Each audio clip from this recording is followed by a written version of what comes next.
Today's video is about, as you can see on the screen, effective and ineffective interventions for suicide prevention. So now that we've talked about the various risk factors and protective factors at length, I know, we kind of begin to pull it together and talk about interventions as we would carry them out after doing the risk assessment. I do want to remind you that the risk assessment is part of the emergency intervention.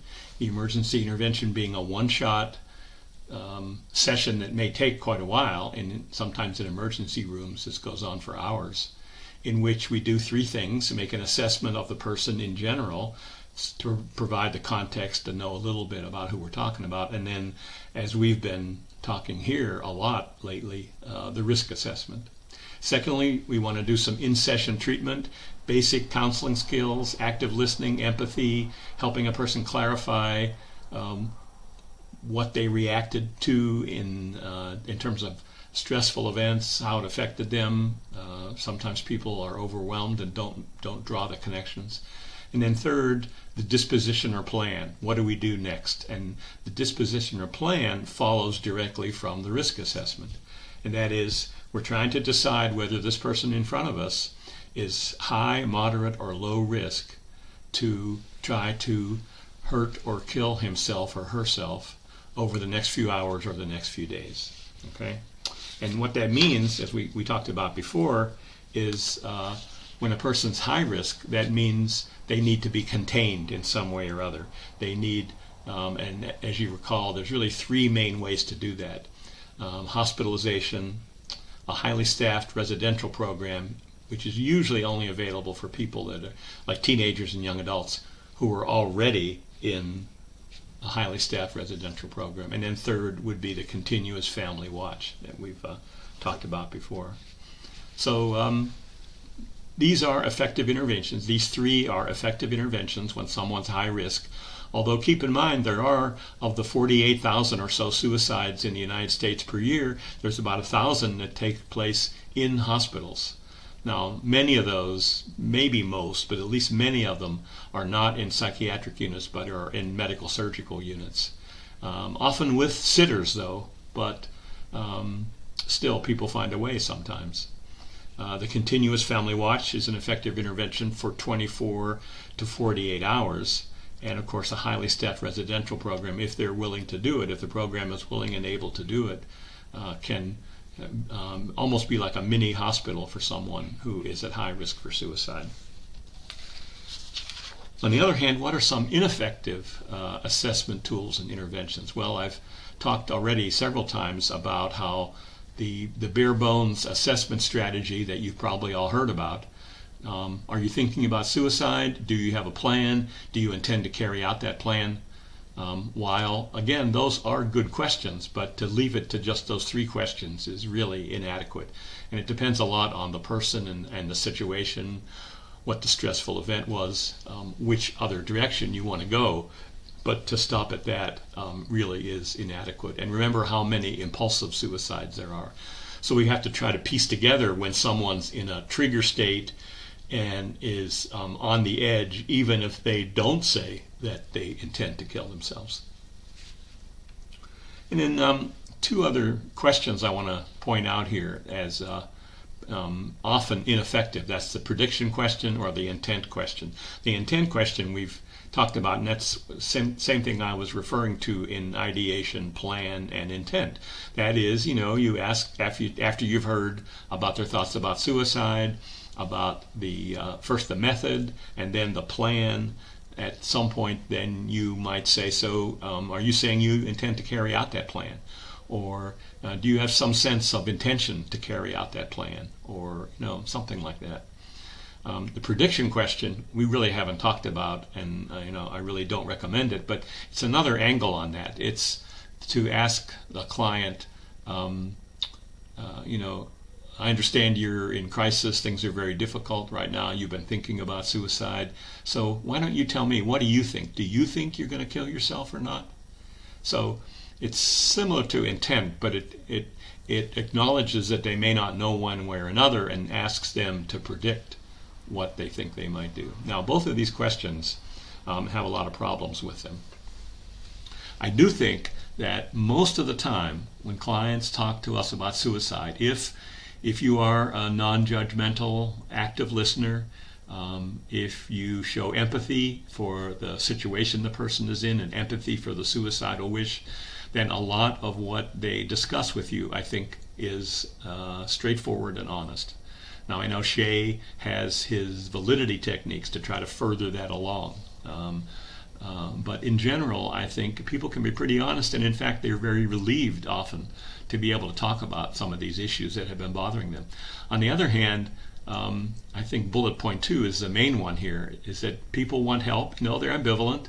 Partly they want to die, but often a very big part of them wants to be stopped. They want help, but they don't want to be hospitalized. And they know that, and probably correctly, that if they say, well, yes, I intend to carry out my plan, or, well, my prediction is that I will kill myself, they know probably accurately that if they say that, then we're going to want to put them in the hospital. So they might be honest up until that point, but not honest at that point because they want to avoid hospitalizations. Furthermore, clients tell us what we want to think, and I think it'll come across from many of us, maybe most of us, that we would really be relieved if the client would tell us, no, I don't intend to kill myself, or I don't think I'm going to kill myself. And so they tell us what we want to hear. Furthermore, a lot of clients really don't know. Their intention is very unclear. They can't predict because they're in such a state of crisis and upheaval. So many clients don't know if they're going to kill themselves or not. And then finally, another reason why these questions might be unreliable, these in particular, is that sometimes clients plan to kill themselves and they're going to lie. They're not going to tell us about it so that we don't thwart their plan. Now, this is a very small number, but it is a number. There are some clients that have done this and will do this. So for all these reasons, I think we have to regard the intent question and the prediction question as suspect. And while you might want to use them, I think you have to be very careful about how you interpret the results. Another ineffective assessment tool is the no suicide contract. Many of you have heard about this. Occasionally, people even use a written contract, but generally it's a verbal agreement in which you ask the person, can you promise that you won't try to kill yourself between today and our next appointment next Monday at 3 o'clock, or whatever it is. The idea being a short time frame, like several days, maybe a week at the most, in which they can make a promise that they won't try to kill themselves. Now, this started out with an article by Dry, Goulding, and Goulding in 1973, of which I think some people have read and haven't read anything since. Sometimes even some social work professors seem to have read that article and then not stayed up to date on any of the literature since then, because I've heard from some students, not recently, but 3-4 years ago, that some professors were still talking about this. Originally, it was a no suicide decision, and it didn't quite have the push behind it to try to extract an agreement.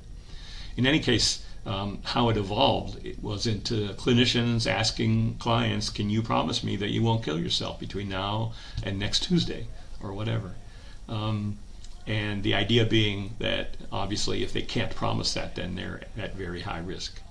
Unfortunately, it doesn't work. And as you can see on the slide here, one study of 267 psychiatrists in Minnesota, half of them used no suicide contracts. This was published in 2000, so the survey no doubt took place in the 1990s. Of the psychiatrists that did use no suicide contracts, 41% had clients who either attempted or completed suicide while under contract.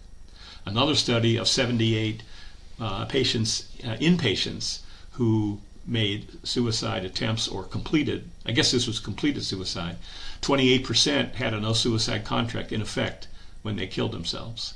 So if you think about this as an intervention, then these two studies, I think, would show conclusively that it doesn't work.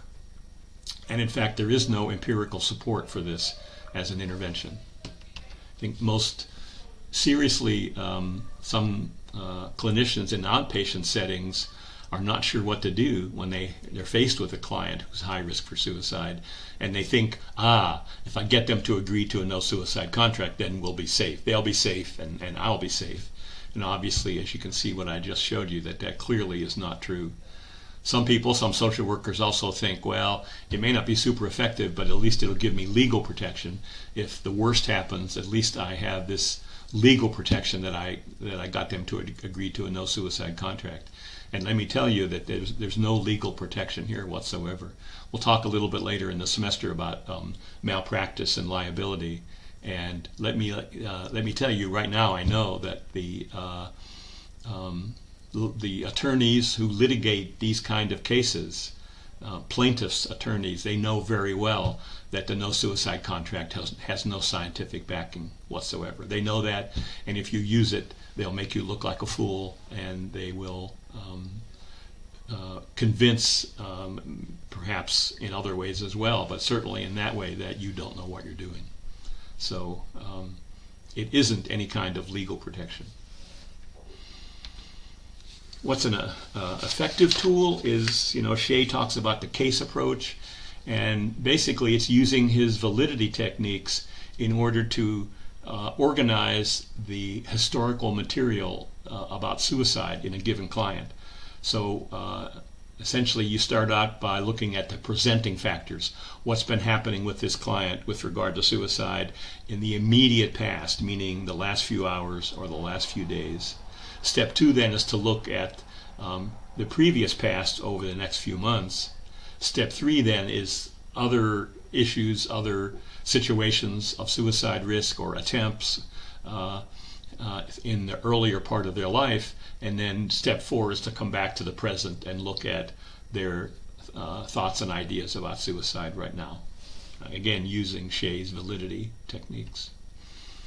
And then the Suicide Prevention Resource Center, funded by SAMHSA, has come up with what they call originally 5 brief ER interventions, now raised to 6. And the idea here being things that can be done in an ER when there really isn't even any mental health coverage, no social workers, no psychiatrists, that nurses and ER docs can do, but hopefully, social workers can do even better. The first one, and this is for anybody who comes to an ER, certainly anybody who made an attempt, but anybody who came to an ER and it was screened one way or another just by questioning, or somebody got suspicious, any patient in an ER who might be seen as at risk for suicide. So the idea here in number 1 is before the patient leaves the ER is to do what they're calling brief patient education. And the idea being to spend probably 10 or 15 minutes talking about whatever their diagnosis is, at least one that is related to suicide, an explanation of what that means, how that relates to risk and protective factors for suicide, what treatment options are available, to point out that substance use and abuse increases suicide risk for people pretty much across the board.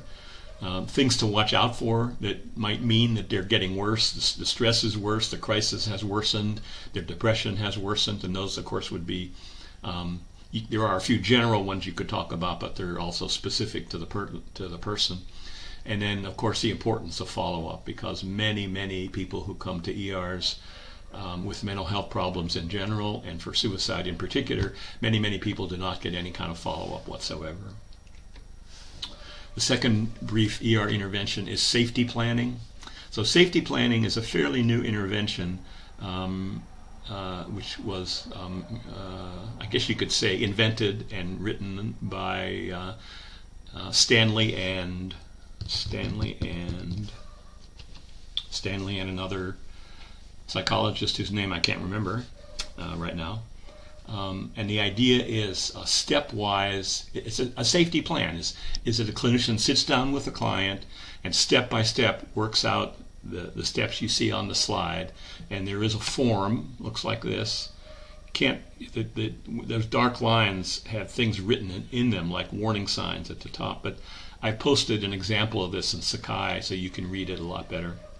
But basically it's step by step to help the client recognize first what are their own personal warning signs that they're feeling worse for whatever reason. Second, what kind of internal coping mechanisms can they come up with? Often these are distraction, that if they like to listen to music, if they like to do yoga, whatever it might be, what kind of coping strategies can they use to help themselves cope with increasing thoughts of suicide? Third is, if that's any ideas to do these in a stepwise fashion. If the first two steps don't work, then who are the people and the settings, either people in the world or settings in the world that they can go to that would help distract them, distractions from the stress they're under, the stressful event or whatever's going on to increase their suicide risk. So these are people they can talk to in a way that's distracting, enjoyable. And secondly, or how about settings it can go to, with one major caveat here, and that is that going to the bar should not be the setting that people choose. Going to a coffee shop, fine. Going to a library, going to sit in the park, whatever it might be, anything but go to the bar. Fourth, then, is if that doesn't work, then who are the probably closer friends or family members that they can talk to about the issues. Previously, we're talking about distractions. Now we're talking about who can they go to and talk to about the issues that are bothering them. 1, 2, 3, 4, 5. Number 6, if that doesn't work, then who are the mental health professionals that they can talk to? And then finally, there's not exactly step 7, but there's a issue here also about restricting access to lethal means, kind of built in here, but it also comes up separately. So here's the safety plan sheet, and like I said, I posted one where you can read it a little bit better. And the idea is really that you would sit down with the client and fill this out together, and they would take it. You'd make a copy. They would take it with you. Oh yeah, Stanley and Brown. Greg Brown is the other person. That they would take a copy. You would keep a copy. You can get an app for your phone to so that people can have it with them at all times. And there's been beginning kind of empirical study of this.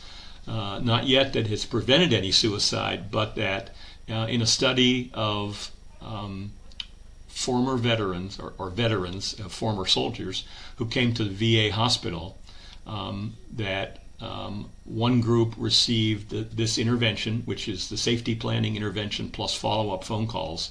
The other group got nothing out of the ordinary. And the people who received safety planning and the telephone follow-up were only half as likely to show suicidal behavior, that's attempts or gestures, over the next 6 months, and they were twice as likely to follow up and get treatment. So no evidence yet that it actually prevents suicide, but lessening suicidal behavior and increasing follow-up are important endpoints and goals as well. Third of the 6 brief ER interventions is lethal means counseling, and that is obviously we've alluded to this and hopefully you read already 2 articles in Sakai that I posted, one by Simon called Gun Safety Management and one by Brian, Means Restriction Counseling. It's a tricky thing, a lot of men especially don't want to give up their guns, but the idea being to try to convince a person that for safekeeping, for their own safety, for a brief period of time, which probably would be talking a few months, that they'd be willing to give their guns and trust their guns to somebody that they know, that they do trust, and or be willing to have someone manage medication so that they can't overdose. Now both of these readings are in Sakai. Okay, so lethal means counseling. Number 4 is rapid referrals. And again, many people who come to the ER with suicidal concerns either don't follow up, or the follow-up that they have been given is an appointment 3 or 4 weeks away without any sense of paving the way, who they're going to see, where is it going to happen. So the attempted solution to that would be rapid referrals, that the follow-up appointment would be within just a few days, and there would be some attempt to explain to them who they would be seeing, in what kind of a setting, what it's all about, a closer handoff, if you want to call it that. Number 5 is called caring contacts, and there have been a few studies that show that caring contacts, which are letters or postcards or phone calls where you would follow up with someone who had been to the ER a few weeks later. Sometimes it's a monthly phone call for 6 months. Sometimes it might be a letter or several letters. One study talked about postcards, but I'm not quite sure how that works because there'd be problems with confidentiality if you just used a postcard.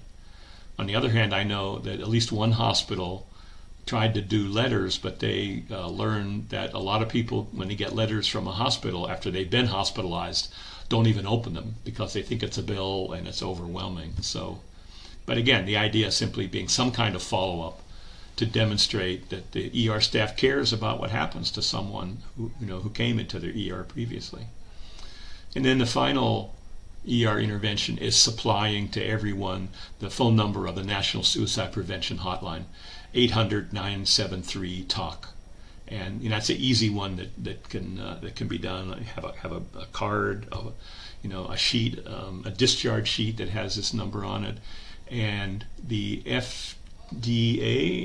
SEC has approved now that nationwide the number 988 is going to be mental health and suicide prevention across the whole country. It's going to take a couple more years to do this, to implement it, but in not too much longer, basically a national crisis line number, which will then route the caller to the closest crisis line in their area, that we're going to have this 1988 number for the whole country.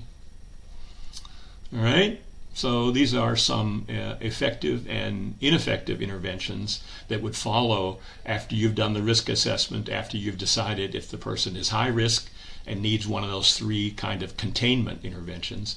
If they're moderate risk, and I didn't emphasize in particular that safety planning is particularly designed for people at moderate risk. Remember, at moderate risk, they're going to be outpatients, but we're going to be following them a little bit more closely.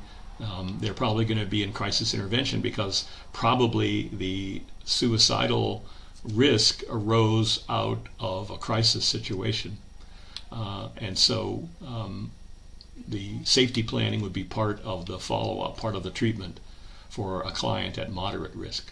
And then finally, low risk, would be normal outpatient treatment, crisis intervention if they are in a crisis. All right. Okay. So